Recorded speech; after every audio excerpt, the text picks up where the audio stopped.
The Great Hall of Kethra Station was filled with beings from across the galaxy. Some had scales that shimmered like liquid metal. Others floated in gravity bubbles because their bodies could not handle solid ground. A few were made of living crystal that sang when they moved. They had all come for the same reason. They had come to watch the 47th Galactic Survival Trials. Commander Zixthil stood at the center platform. He was a Valorian, tall and thin, with skin the color of deep ocean water. His 4 eyes scanned the crowd as he activated the holographic display behind him. A planet appeared in the air, rotating slowly. It was ugly, brown and gray and scarred with volcanoes. Storms swirled across its surface like angry bruises. "Malaker's Hope," the commander announced. His voice carried to every corner of the hall through translation implants. Category 7 Death World. Volcanic winter conditions. Apex predators in every biome. Toxic atmosphere pockets. Earthquake activity rated at extreme. The delegates murmured among themselves. Category 7 was bad. Very bad. Only 12 planets in the known galaxy had earned that rating. Most species avoided them entirely. "The rules are simple," Zixthil continued. "Each civilization will send one champion to the surface. Champions must survive 30 planetary rotations. No orbital support. No rescue missions. No communication with their ships. The civilization whose champion survives the longest brings honor to their people." He paused to let this sink in.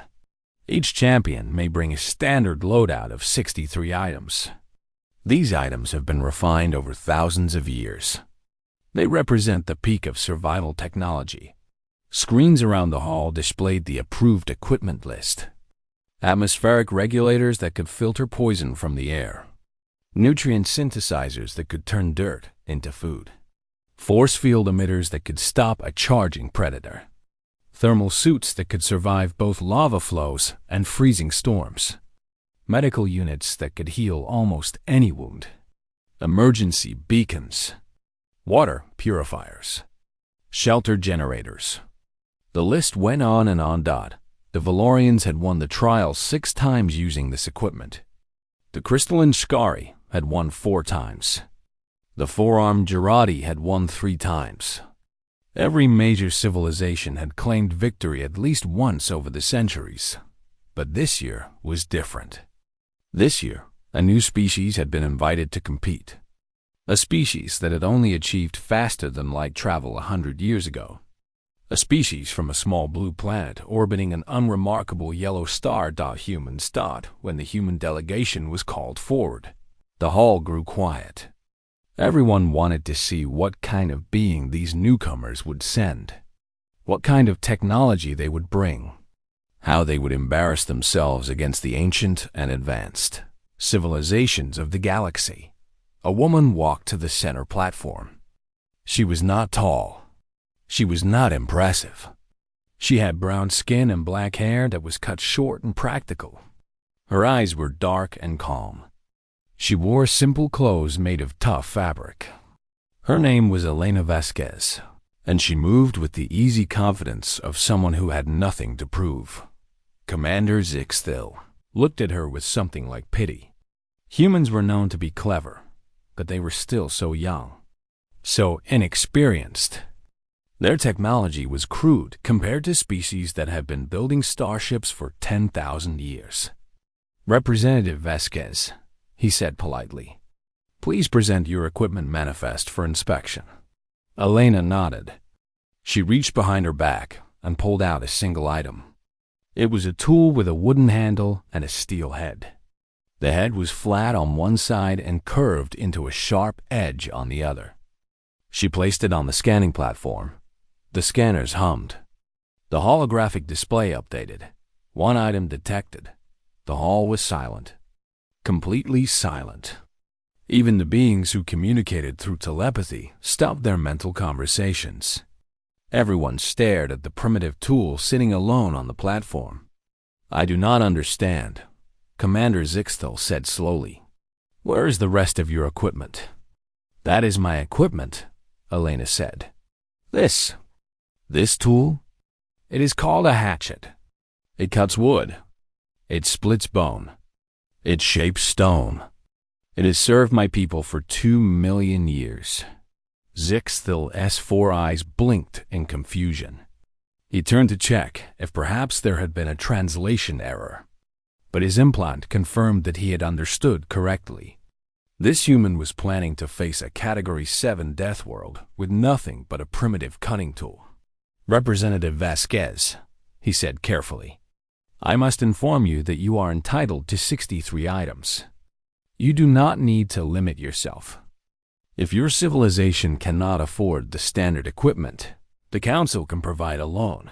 We can afford it, Elena interrupted. We choose not to bring it. The murmuring in the hall grew louder. Some of it was laughter.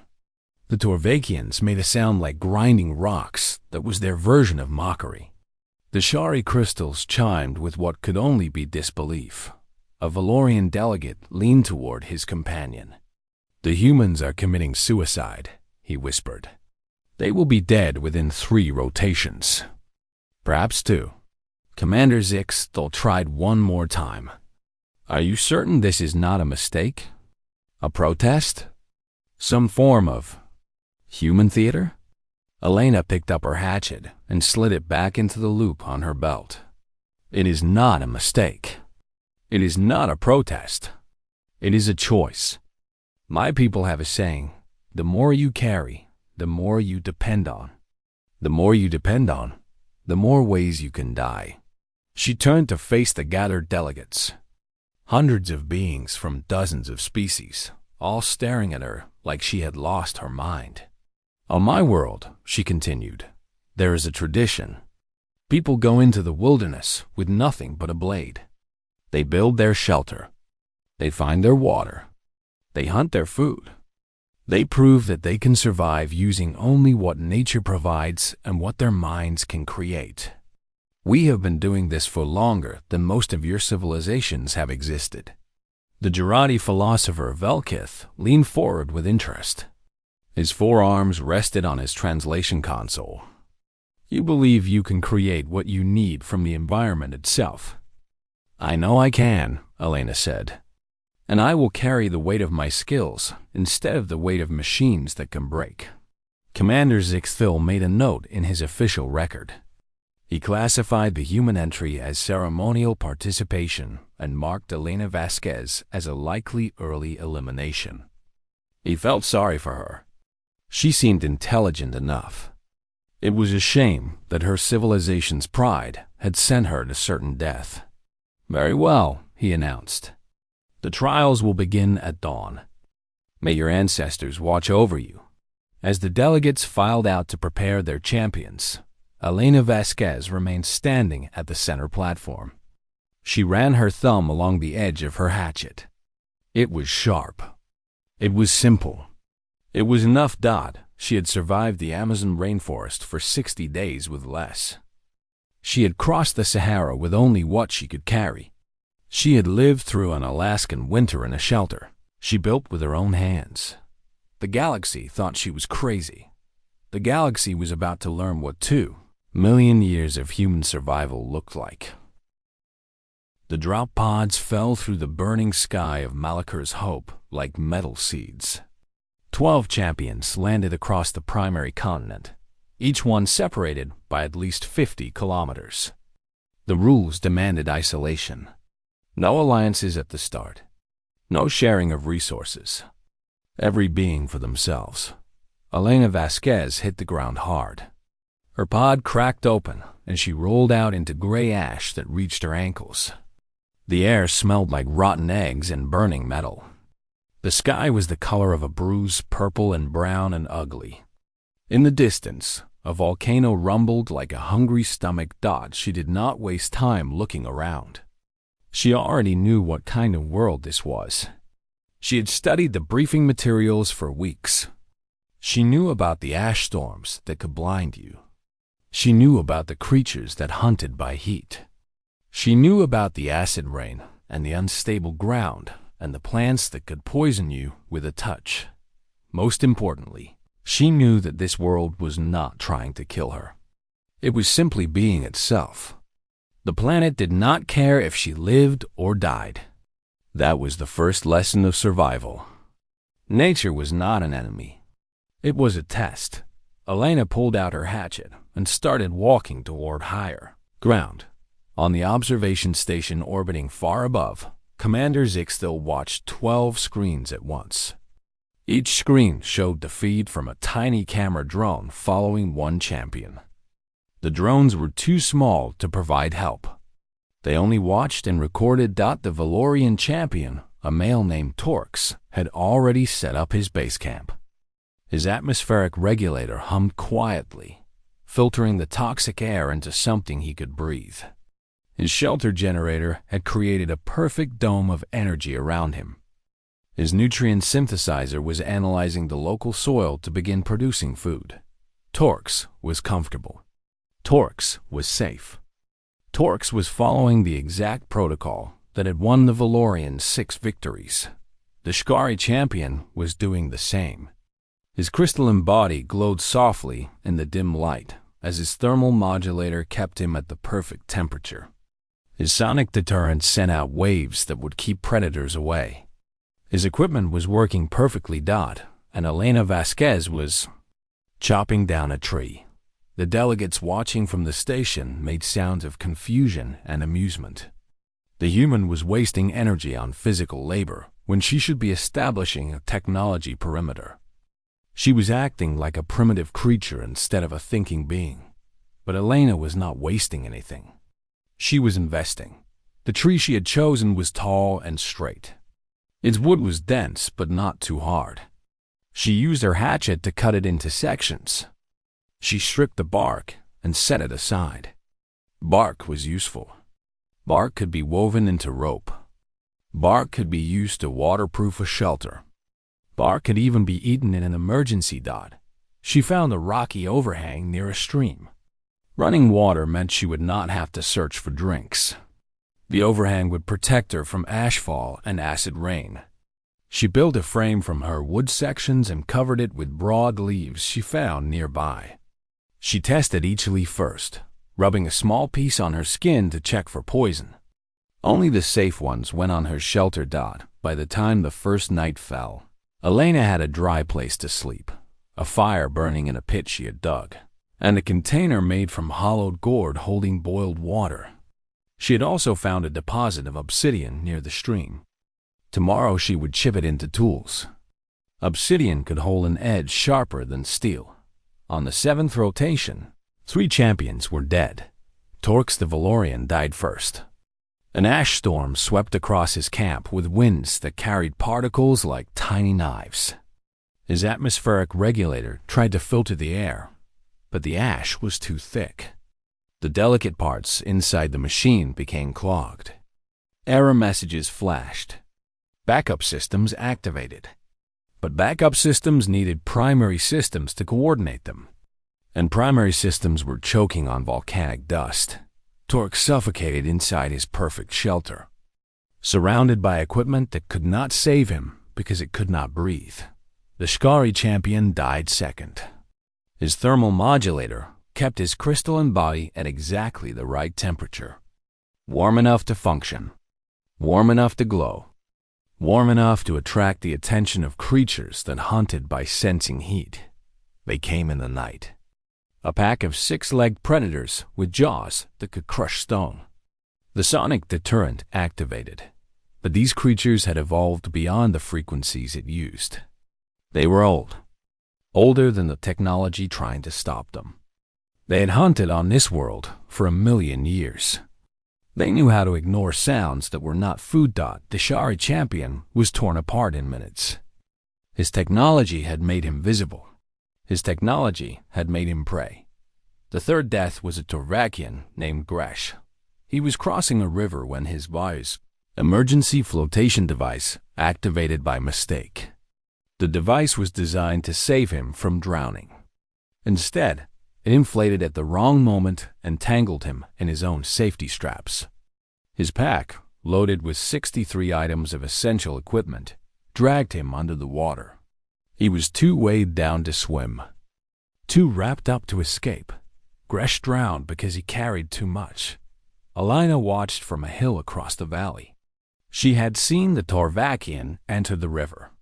She had seen him thrash and struggle. She had been too far away to help, but close enough to learn. Every item was a risk. Every piece of technology was a promise that could be broken. The Valorian had trusted his regulator. The Shkari had trusted his modulator. The Torvakian had trusted his flotation device. And all of them were dead because trust was not the same as ability. Elena looked down at her hatchet. It had no moving parts. It could not malfunction. If the handle broke, she could make another. If the head chipped, she could sharpen it again. It did not need power. It did not need maintenance. It did not promise anything except that sharp edges cut. The rest was up to her. On the observation station, Commander Zixthil was no longer laughing. He was no longer amused by the human's primitive approach. He was watching her build a second shelter, this one underground, dug into the hillside where ash storms could not reach. He was watching her smoke meat over a fire, preserving food for the days ahead. He was watching her craft a fishing net from plant fibers, a technique she had learned on her own world centuries before any Valorian had dreamed of space travel.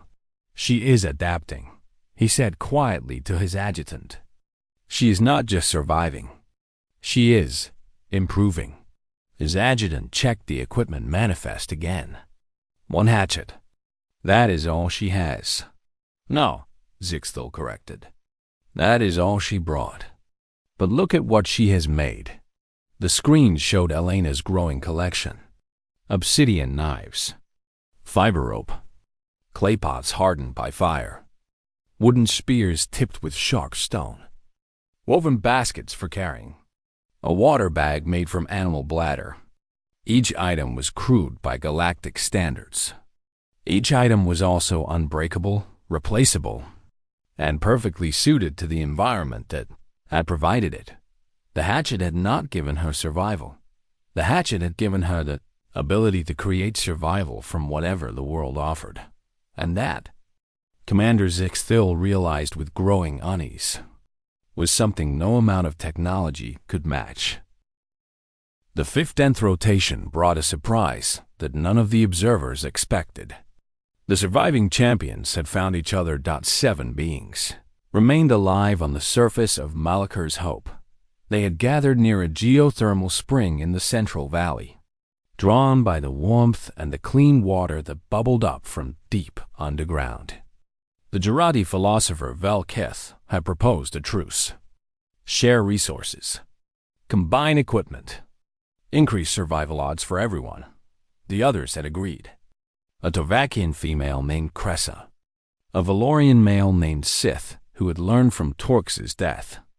2 beings from a species called the Mendari, who looked like walking plants and spoke through chemical signals. A Dreth warrior whose people valued honor above all else.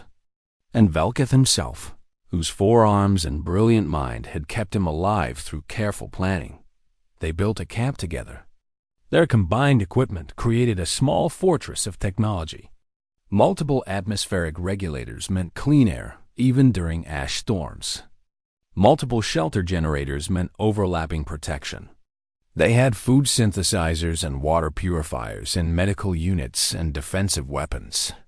63 items multiplied by 7 champions meant they had nearly 450 pieces of equipment working to keep them alive.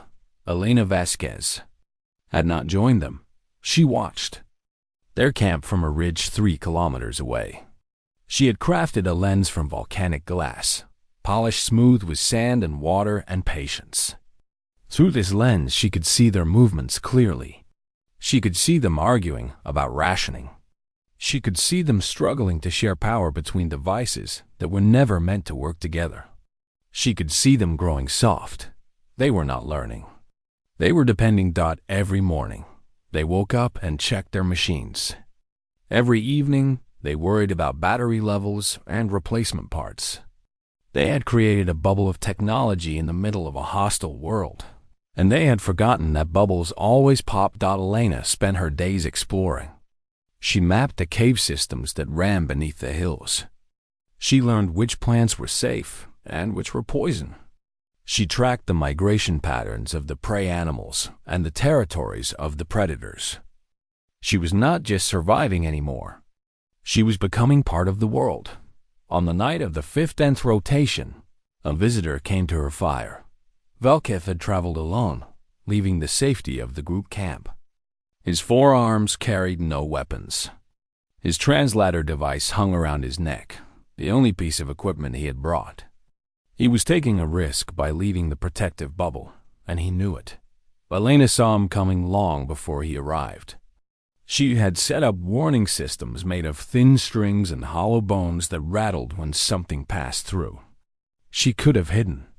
She could have let him search in the dark. Instead, she added more wood to her fire and waited.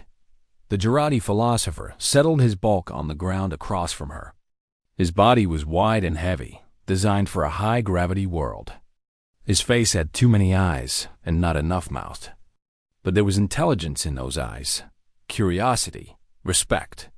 "You are alive," he said simply. This surprises many people.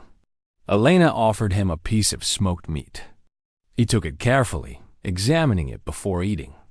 The flavor was strange, but not unpleasant. "Your people believe I should be dead," Elena said. It was not a question. "My people believe many things that are not true." Velkith chewed thoughtfully. "I have been watching you through the observation feeds. The others laugh. They make bets on when you will die. But I have stopped laughing. Why? Because I have been counting." His four hands gestured in the air. "In 15 rotations, you have built 3 shelters, created 47 tools, stored enough food for 60 days, and mapped more territory than any other champion. You have done all of this with 1 hatchet. Meanwhile, my people's champion died while surrounded by equipment worth more than most starships." Elena poked at the fire with a stick. Sparks rose into the dark sky like tiny stars. "Your equipment is very impressive," she said. "It does everything for you. Cleans your air, makes your food, protects your body. But what happens when it stops working? We repair it. With what? You need tools to repair tools. You need parts that were manufactured on distant worlds. You need knowledge that was stored in computers instead of brains." She shook her head. "Every piece of equipment is a chain. It connects you to factories and supply lines and power sources that are 1,000 light years away. On this world, those chains are broken. And when chains break, what are you left with?" Velkith was quiet for a long moment. The fire crackled between them. "I do not know," he admitted. "My people have not faced that question in 10,000 years." Elena held up her hatchet. The firelight danced on the worn steel. "This is not a chain," she said. "This is a key. It opens doors. It lets me take what the world offers and shape it into what I need. When the handle breaks, I make a new handle from wood. When the edge dulls, I sharpen it on stone. The knowledge of how to do these things lives in my hands and my head. No machine can take that from me. No failure can erase it." She set the hatchet down between them. "My ancestors survived ice ages with tools like this. They crossed deserts and oceans and mountains. They faced predators with teeth as long as my arm and claws that could tear through bone. They died by the millions, but they never stopped learning. And every lesson they learned, they passed down.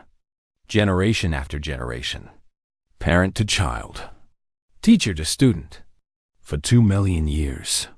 Velkith stared at the hatchet like it was a sacred object. "Your people carry the memory of suffering," he said slowly. "You never let yourselves forget how to survive without help. We never had a choice." Elena picked up the hatchet again, sliding it back into her belt. "The universe tried to kill us for 2 million years, before we ever saw the stars. We learned that the only thing we could truly depend on was ourselves, our minds, our hands, our will to keep going when everything told us to stop. The Jurati philosopher rose to his feet. His many eyes reflected the firelight like a constellation. I must return to the camp before I am missed. But I wanted to understand. I wanted to know why you chose to carry so little. Elena smiled. It was not a proud smile or a mocking smile. It was the smile of someone who knew a truth that others were only beginning to see. I am not carrying little, she said.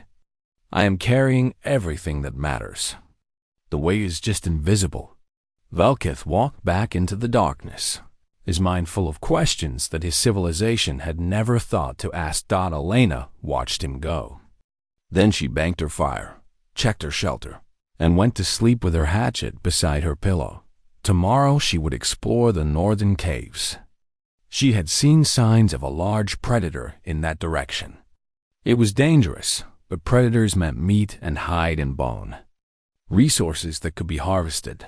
If she was smart enough and quick enough, she was not afraid. Fear was for beings who had forgotten how to survive. The warning came from the orbital sensors 3 days before the storm arrived. A massive weather system was forming over the Eastern Ocean. It was pulling heat from the volcanic vents and moisture from the sea, combining them into something terrible. The scientists on the observation station ran their calculations again and again, hoping they were wrong. They were not wrong. A supercell of unprecedented size was coming. Wind speeds would exceed 400 kilometers per hour. Lightning would strike the surface thousands of times per minute. The rain would be acidic enough to burn through metal. And at the center of the storm, conditions would become so extreme that nothing on the surface could survive.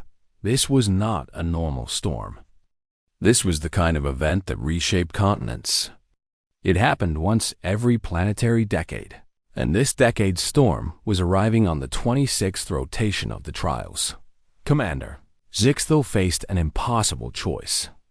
The rules forbade interference.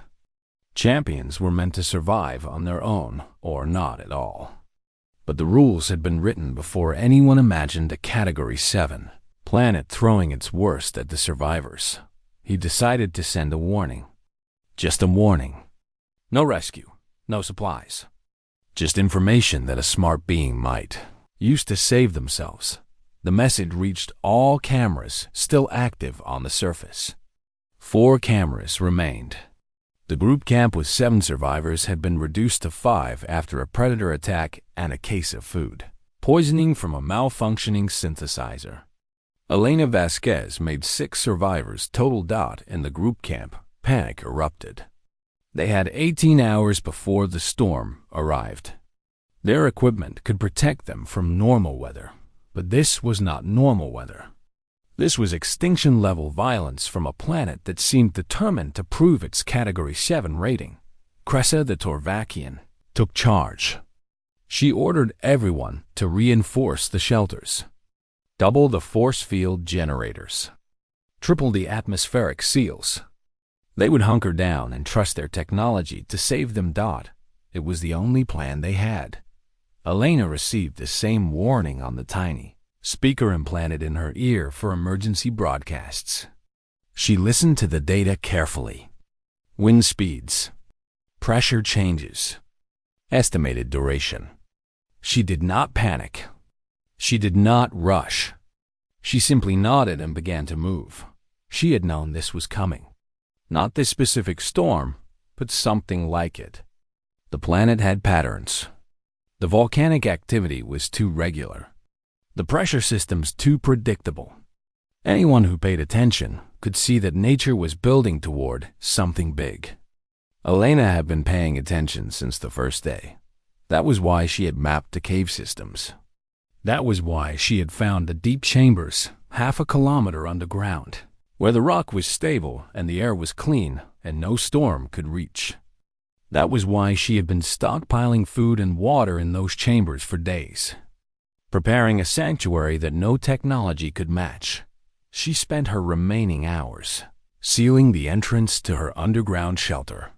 She packed the gaps with clay and stone, creating an airtight barrier. She checked her drainage channels to prevent flooding.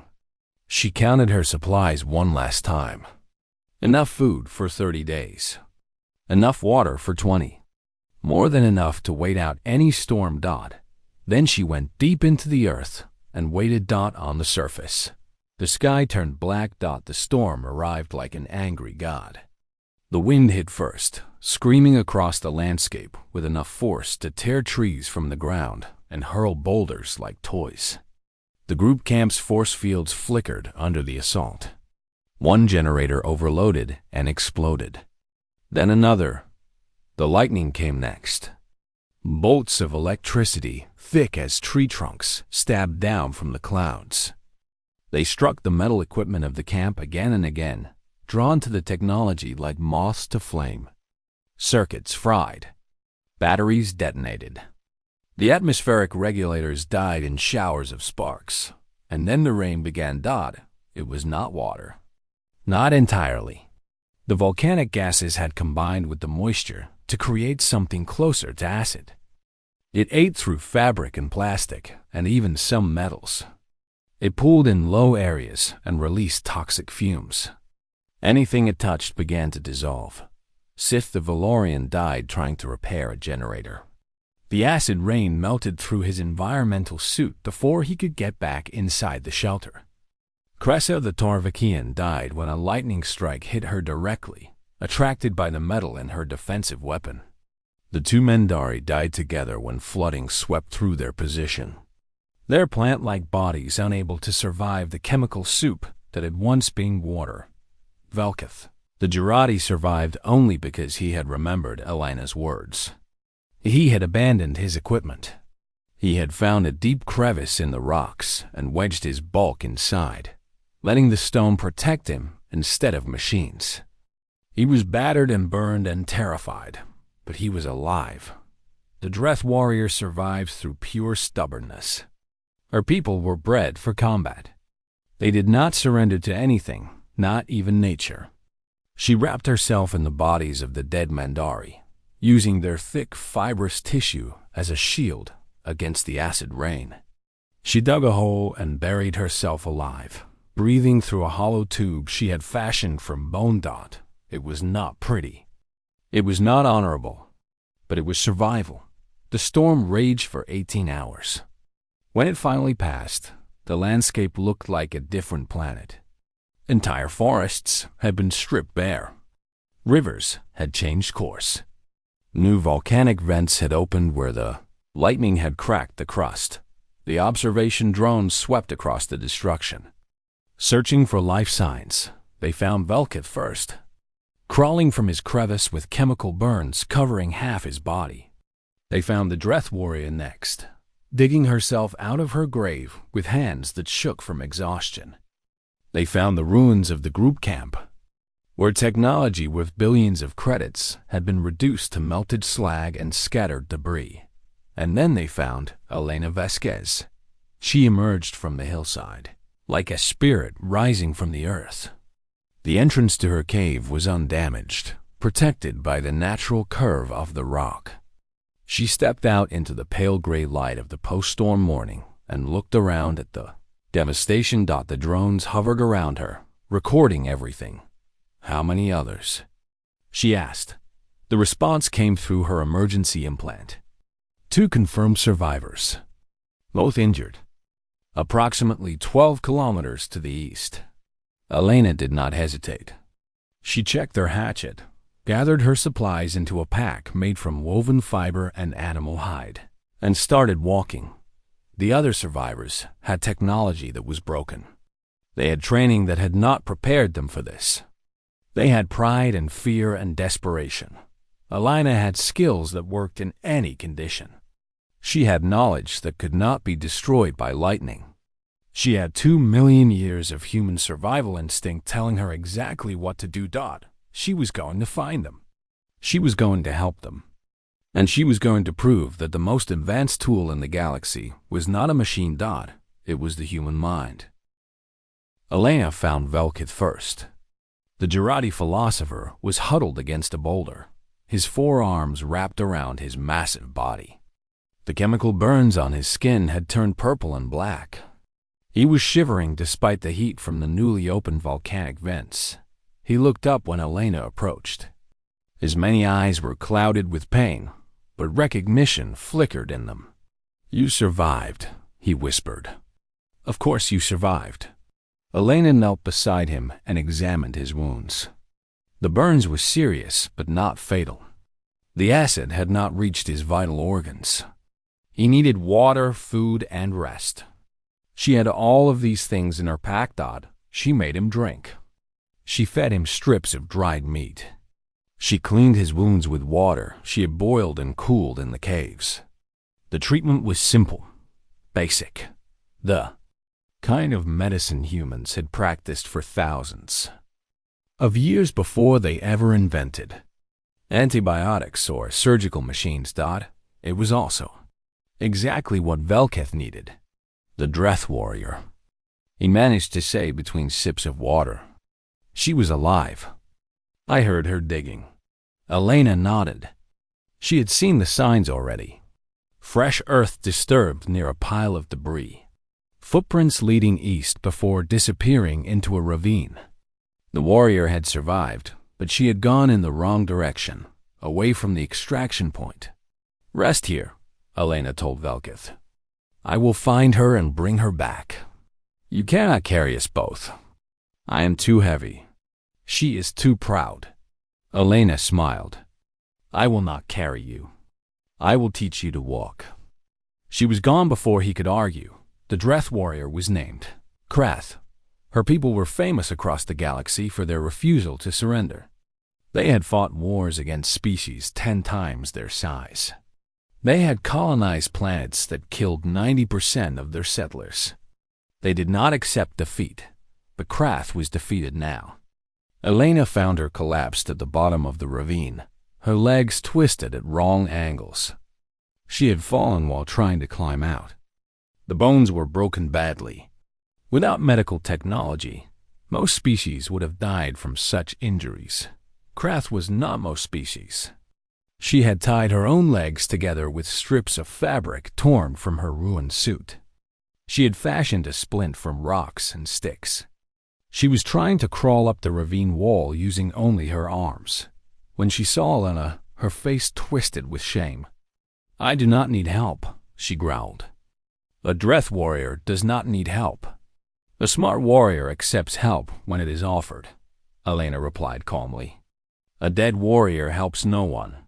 She climbed down into the ravine and examined Krath's legs. The splint was good. The bones were set correctly. But crawling 12 kilometers on broken legs would kill even a Dreth. Elena looked around the ravine. She saw fallen branches. She saw long vines hanging from the walls.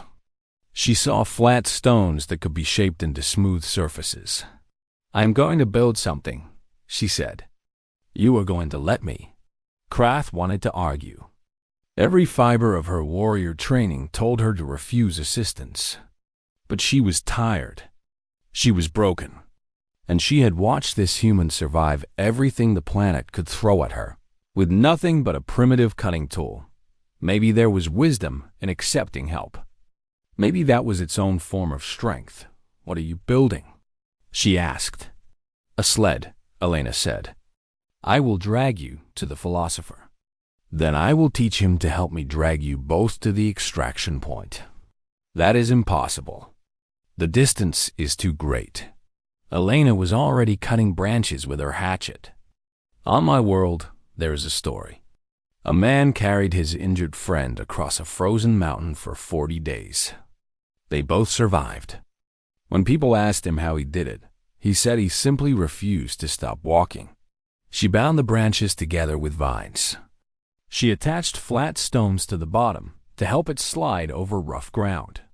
She patted the surface with leaves and moss. In less than an hour, she had built a transport vehicle from nothing but forest debris. "My people have been carrying each other for 2 million years, she said as she helped Krath onto the sled. "We are very good at it." The journey back to Velkith took 4 hours. The journey from Velkith to the extraction point took 2 days. Elena did not stop walking. She did not complain. She adjusted the sled when it caught on rocks. She found food and water along the way. She defended them from a predator that smelled blood and thought it had found easy prey. The predator learned otherwise. Elena's hatchet and her stone-tipped spear convinced it to seek easier meals. On the 30th rotation, exactly at sunset, Elena Vasquez dragged her sled across the line that marked the extraction zone. Velkith limped beside her on legs that were healing. Krath lay on the sled, her broken bones wrapped in leaves and clay that would keep them stable until proper medical care was available. The extraction ship descended through the ash-gray clouds. Commander Zixthil himself was on board, along with medical teams from a dozen species. Only 3 survivors. The fewest in over 200 years, and one of them had carried the other 2. The closing ceremony was held on Kethra Station 3 days later. The Great Hall was full again, but the mood was different now. There was no laughter. There was no mockery. There was only silence as Elena Vasquez walked to the center platform. She still carried her hatchet. The handle was darker now, stained with use. The edge had been resharpened so many times that the steel was noticeably thinner. It had been her companion through 30 rotations of hell. Commander Zixthil placed the traditional victor's laurel on her head. It was made of golden metal shaped like leaves, a symbol of triumph that dated back to the earliest trials. "You are entitled to address the assembly," he told her. "The wisdom of the victor is traditional." Elena looked out at the gathered delegates. Beings from 12 civilizations. Creatures who had conquered stars and engineered worlds and bent reality to their will. They were all watching her, waiting to hear what this primitive human had learned. She took a breath. "You are wondering how," she began. "How does a species that discovered space travel only a century ago produce a survivor who can outlast the greatest civilizations in the galaxy? How does a woman with a hatchet defeat champions carrying the finest technology ever created?" She paused. The hall was silent enough to hear heartbeats. "The answer is simple. We remember." She held up her hatchet. "We remember being hunted by predators with teeth and claws. We remember starving when the food ran out. We remember freezing when the ice came. We remember every way the universe tried to kill us for 2 million years before we ever dreamed of reaching the stars." She lowered the hatchet and met the eyes of the delegates. Some looked away. Others leaned forward. "You have forgotten. All of you. You have built machines to survive for you. You have created technology to suffer for you. And in doing so, you have lost the most important survival tool of all, the ability to suffer and endure and keep going when everything tells you to stop." Her voice was not loud. It was not angry. It was simply true. This hatchet is 2 million years old. Not this specific tool, but the idea of it, the knowledge of it. My ancestors made the first version from stone and wood. They passed that knowledge to their children, and those children passed it to their children, and so on for 100,000 generations until it reached me. She slid the hatchet back into her belt. "I did not survive because I am stronger than you. I did not survive because I am smarter than you. I survived because my people never stopped teaching each other how to survive without help. We never let ourselves forget that the universe is not kind. We never let ourselves believe that technology would always save us." She looked directly at Velkith, who was sitting in the front row with bandages still covering his healing burns. "You asked me what I was carrying. I told you I was carrying everything that matters. Now you understand. I was carrying 2 million years of human suffering. 2 million years of lessons learned in blood and pain and death. That is the weight I bear, and it is lighter than any machine. The hall remained silent as Elena Vasquez walked off the platform. No one applauded. No one cheered. They were too busy thinking about what they had lost, what their civilizations had forgotten in their rush toward the stars. Commander Zix Thel would later write in his personal log that this was the moment he understood why the Galactic Council had hesitated to admit humans. Not because they were primitive, not because they were dangerous, but because they remembered something that the stars had made everyone else forget. Survival is not a problem to be solved with technology. It is a skill to be earned with suffering, and humans had been earning it since before the first Valorian had looked up at the night sky and wondered what was out there. Elena returned to Earth 3 weeks later. She hung her hatchet above her fireplace, next to the bow she had used in the Amazon and the knife she had carried across the Sahara. Then she went outside, looked up at the stars, and smiled. The galaxy was vast and ancient and full of wonders, but it had never met anything quite like a human who refused to stop walking.